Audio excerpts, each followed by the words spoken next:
Nous dégustons aujourd'hui un Châteauneuf-du-Pape rouge, millésime 2012, du domaine de Christiat.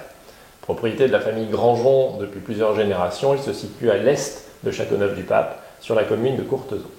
Le domaine s'étend sur environ 58 hectares, répartis sur des appellations comme Châteauneuf-du-Pape, Côtes-du-Rhône village, Côtes-du-Rhône et 20 pays. A noter que ce vin est en agriculture biologique qui est composé de plusieurs cépages, 70% de Grenache, 15% Syrah et 15 autres pourcents Mourvèdre.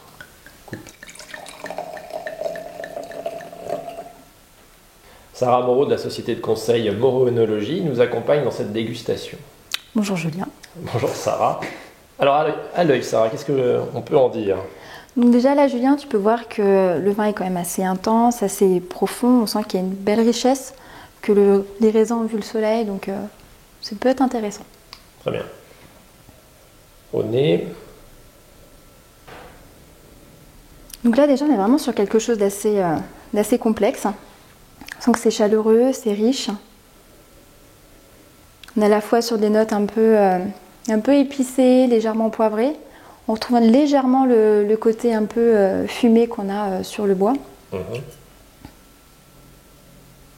Là, ça évolue un peu sur des côtés un peu plus gourmands, sur du fruit noir par exemple. On est un peu sur la mûre en fait. On a un côté un petit peu sucré. D'accord. Il n'y a pas une dominante particulière d'un fruit, hein. C'est plus non, le fruit rouge en général. C'est ça. Et là, on est vraiment sur quelque chose vraiment d'assez complexe. Et voilà. Donc on a une belle complexité avec un beau bouquet d'arômes. C'est ça.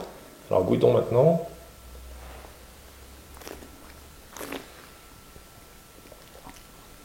Donc déjà, on est sur quelque chose d'assez ample, d'assez riche. On a une fin de bouche qui est assez chaleureuse aussi.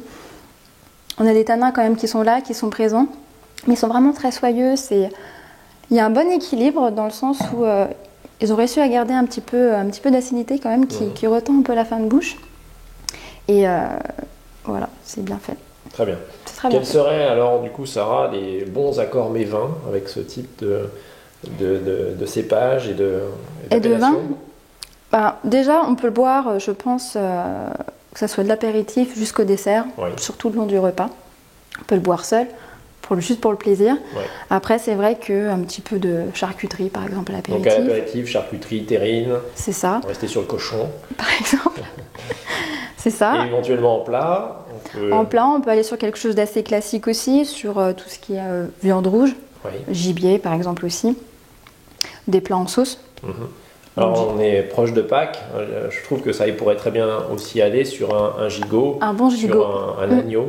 Par exemple aussi, oui. Et c'est vrai qu'on peut continuer aussi, peut-être plus aussi sur un dessert à base de chocolat, un peu de cacao, quelque chose d'un peu amer aussi. Ça peut être intéressant. Alors les fromages également probablement, si on reste sur des choses comme la Tome ou le Saint-Marcelin. C'est ça, quelque chose d'assez doux aussi. Très bien. En conclusion, on peut dire que ce vin peut tout à fait se boire jeune. Il se gardera probablement très bien une bonne quinzaine d'années. Et le domaine de Christiat produit également une dizaine d'autres vins sur d'autres appellations en rouge et en blanc, notamment en blanc sur l'appellation Châteauneuf-du-Pape. Là, on a la version 2014.